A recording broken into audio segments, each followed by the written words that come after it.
allons lire de l'épître de Paul aux Romains. Ce sera le chapitre 10, le verset 13 à 16. Romains chapitre 10, verset 13 à 16. Je lis la parole. Car quiconque invoquera le nom du Seigneur sera sauvé.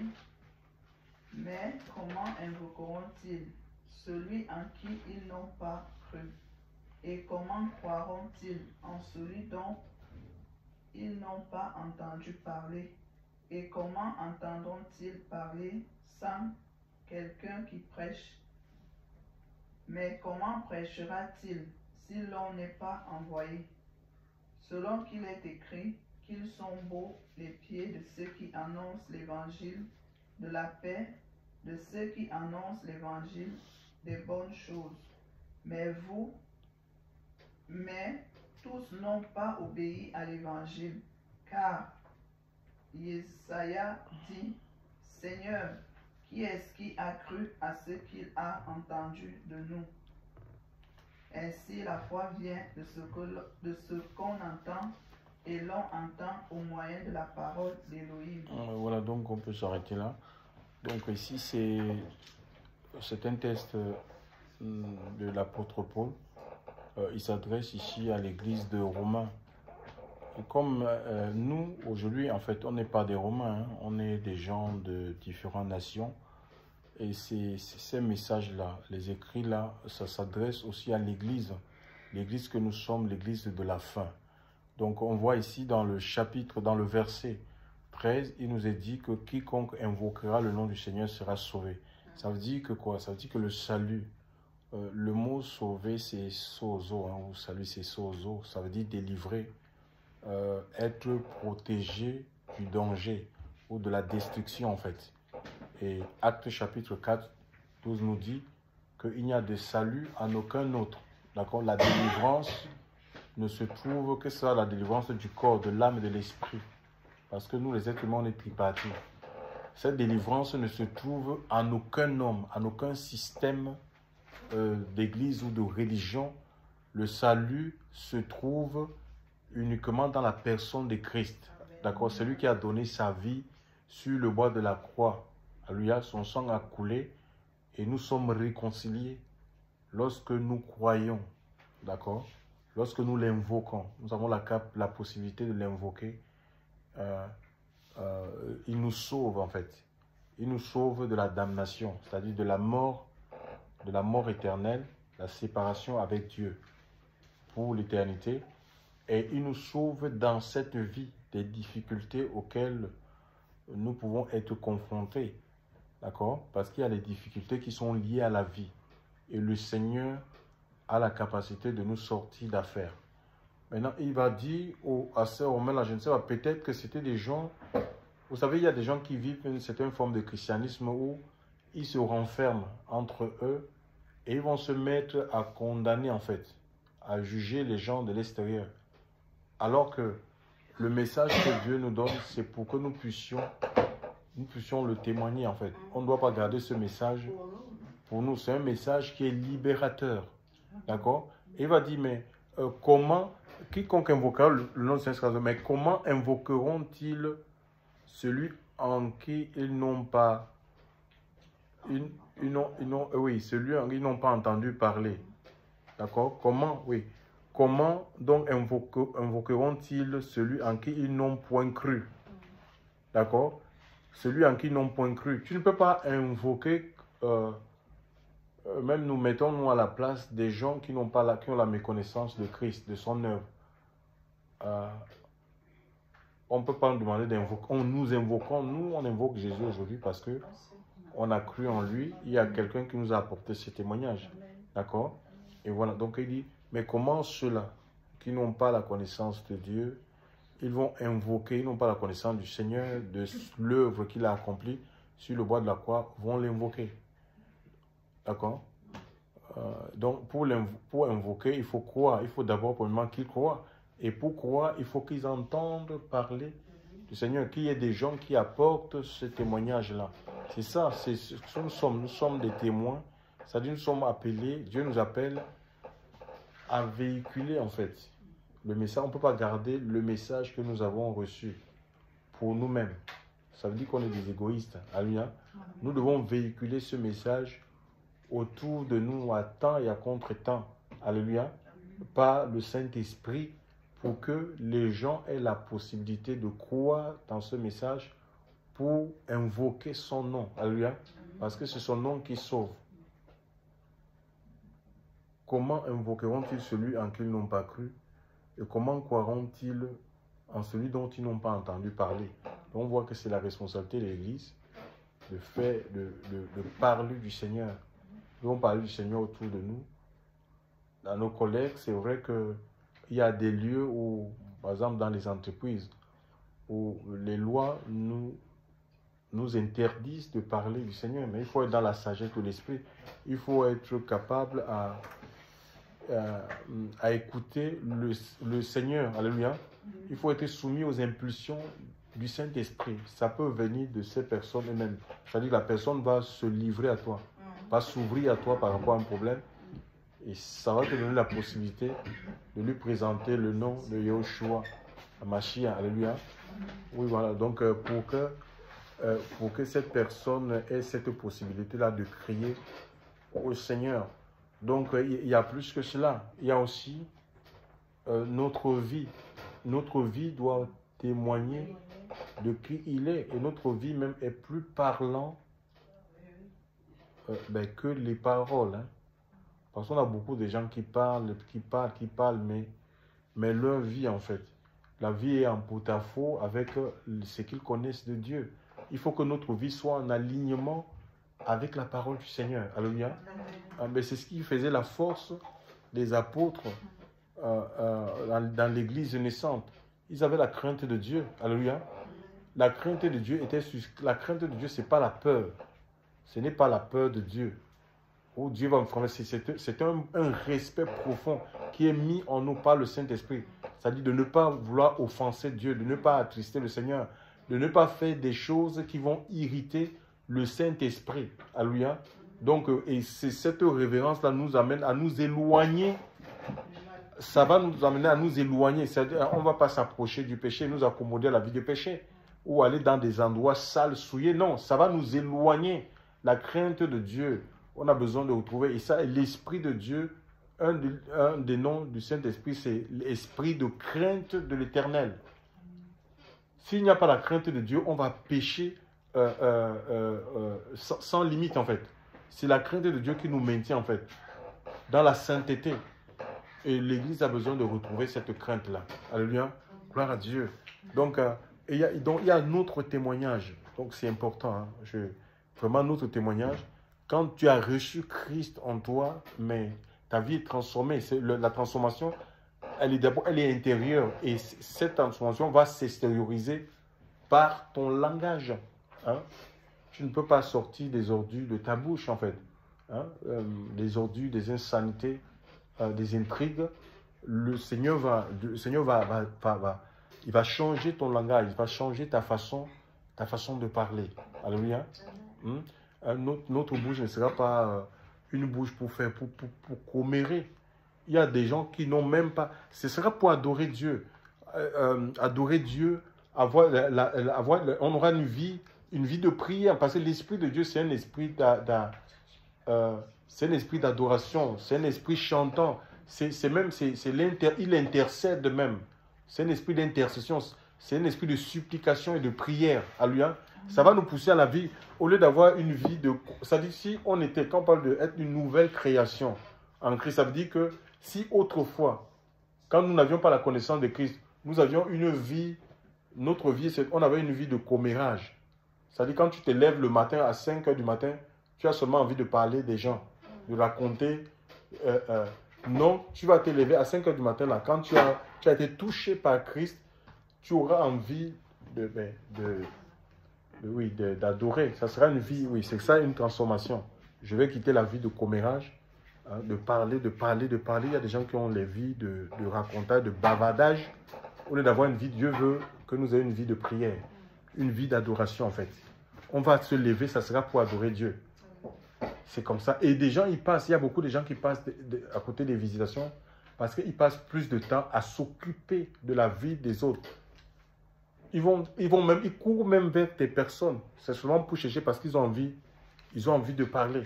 Ne recevez pas de telles personnes chez vous. Quelqu'un vient chez toi, le matin vient toquer, c'est pour te parler de mal d'un frère, d'une soeur. Tu vas passer à côté. Je dis que tu vas passer à côté. Tu ne vas pas grandir. Il y a beaucoup de gens qui ne grandissent pas comme ça. Parce qu'ils sont... Et si tu trouves des oreilles, oui, des oreilles attentives. Mais c'est des gens... Certains ils sont manipulés par les esprits. Hein. Ils sont manipulés par les démons. Il faut fuir de telles personnes, chers frères et sœurs. Sinon, vous n'allez pas... Je vous parle par expérience. Sinon, vous n'allez pas grandir. Vous n'allez pas prospérer spirituellement. Vous allez rester un chrétien charnel. Alléluia. Et les chrétiens charnels, ben, ils sont spirituellement morts. Ils ne peuvent pas faire des exploits avec Dieu. Dieu ne peut pas se servir des chrétiens charnels, en fait. Alléluia. Amen. Le Seigneur ne peut pas se servir d'eux. Ce n'est pas possible. Parce qu'ils sont dans la chair. Ils sont gouvernés par la chair, en fait. Donc, il y a ça. Donc aussi, par exemple, on ne peut pas imposer Dieu. C'est une œuvre de l'esprit. D'accord? Il y a ce problème, par exemple, quand tu trouves, il y a des couples, quand vous avez par exemple un couple qui est, la femme est inconvertie, ou l'homme est inconverti, bon, on veut amener l'autre par la force, en utilisant des méthodes. Si tu ne fais pas ci, si tu ne fais pas ceci, voilà, tu dois te convertir à tout prix. Non. La conversion, c'est une œuvre de l'esprit. Ce n'est pas nous qui convertissons. La Bible nous dit, et si tu es dans un pareil cas, dans le livre de... voilà ce que l'apôtre Pierre dit. Il dit, pareillement, vous femmes, ça peut être aussi hommes, hein, soyez soumises à vos propres maris, afin que si même il y en a qui n'obéissent pas à la parole, ils soient gagnés sans la parole par la conduite de leurs femmes, ayant observé la pureté de votre conduite dans la crainte. Donc, quand tu es quelqu'un qui est tu es transformé, tu es transformé, c'est facile. C'est facile de vivre, même si ton mari c'est un inconverti, il ne connaît pas. Tu ne vas pas rentrer en affront avec lui parce qu'il n'a pas la connaissance de Dieu. Tu dois juste te soumettre. Tu vas me dire, oh, oui, il m'empêche de prier. Il m'empêche de, je ne sais pas, d'aller dans les programmes.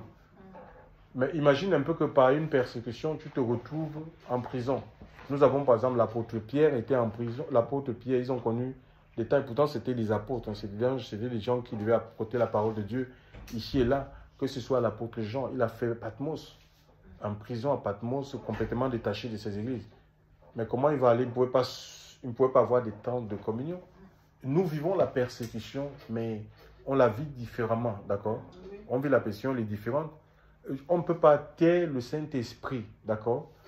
Parce que même ton cœur, même si on t'empêche d'aller dans les programmes ou prier de manière audible, mais il faut savoir que le cœur, c'est un corps en miniature, hein? Le cœur là. Le cœur a les yeux, le cœur a la bouche. Donc si on te ferme ta bouche, il y a la bouche du cœur. Tu peux prier. Tu peux prier dans le cœur, avec ton cœur. Alléluia. Tu peux adorer Dieu avec ton cœur. Alléluia. Jusqu'à ce que le Seigneur débloque la situation.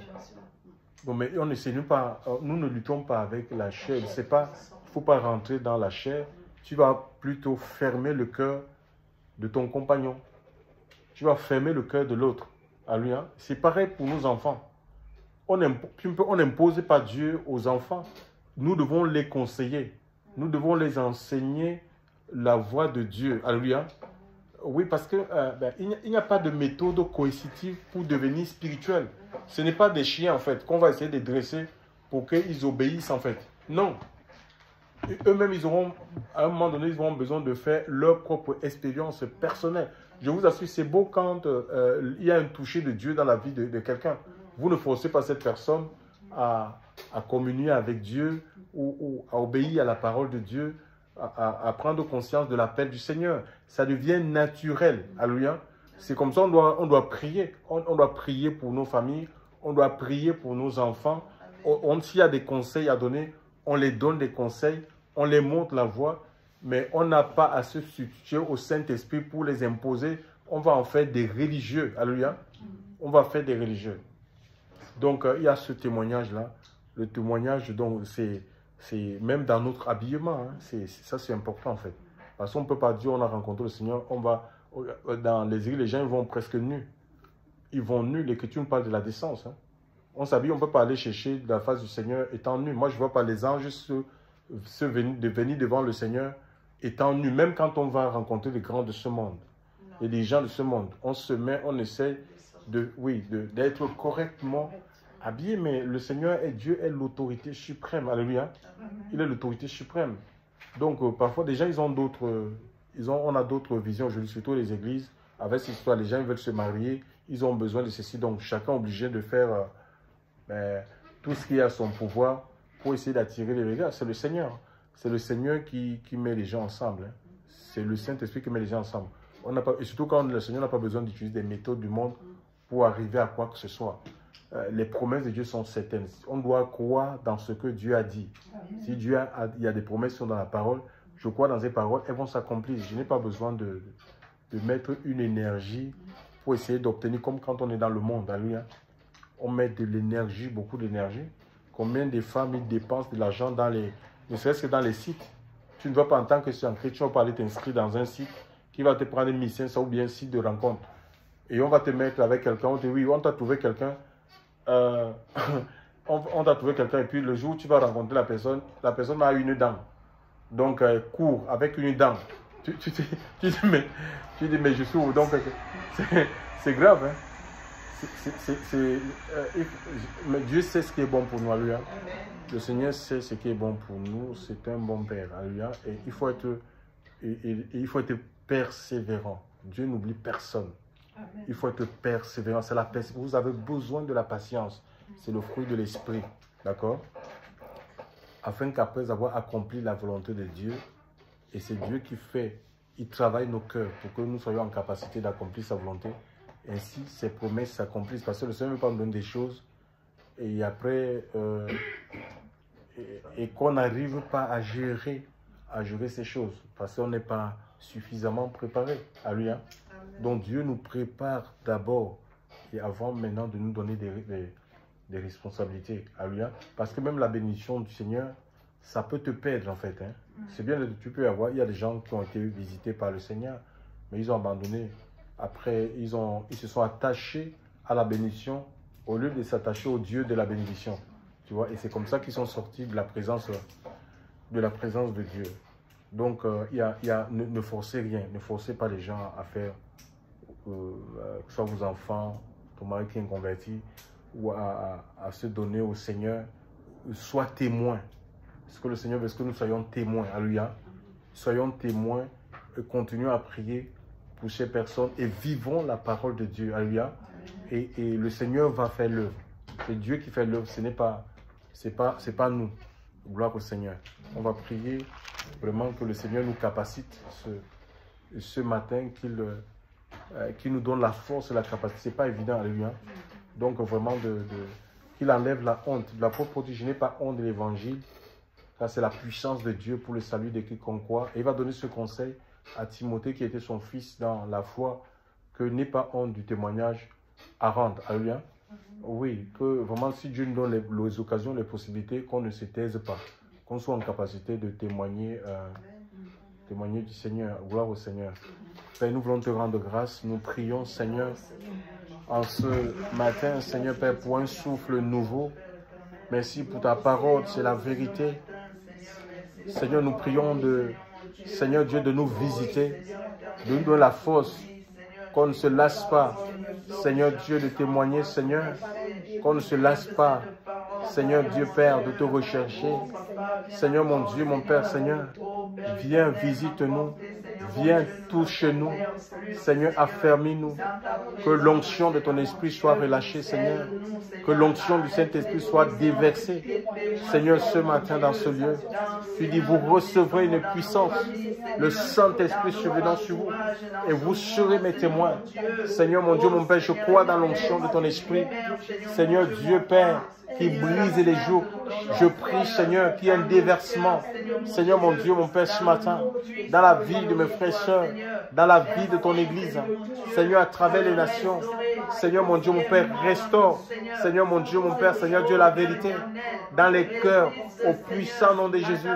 Seigneur, que toute activité, Seigneur, des ténèbres, les peurs, les craintes, les restrictions soient consumées par le feu de ton esprit.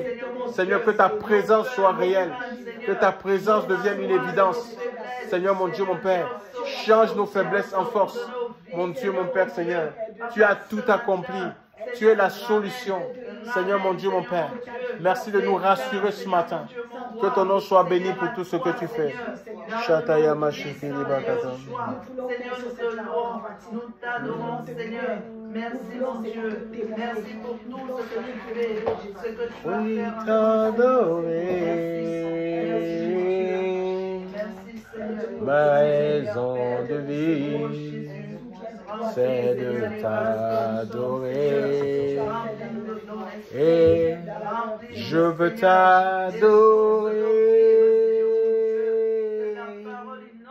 Oui, t'adorer. Ma raison de vie, c'est de t'adorer. C'est la raison pour laquelle je vis. C'est la raison pour laquelle je vis. C'est la raison pour laquelle je vis. Pour t'adorer, mon Dieu. C'est la raison pour laquelle je vis. C'est la raison pour laquelle je vis. C'est la raison pour laquelle je vis. Pour t'adorer, mon Dieu. Je veux t'adorer. Oui, t'adorer. Ma raison de vivre, c'est de t'adorer. Je veux t'adorer. Oui, t'adorer.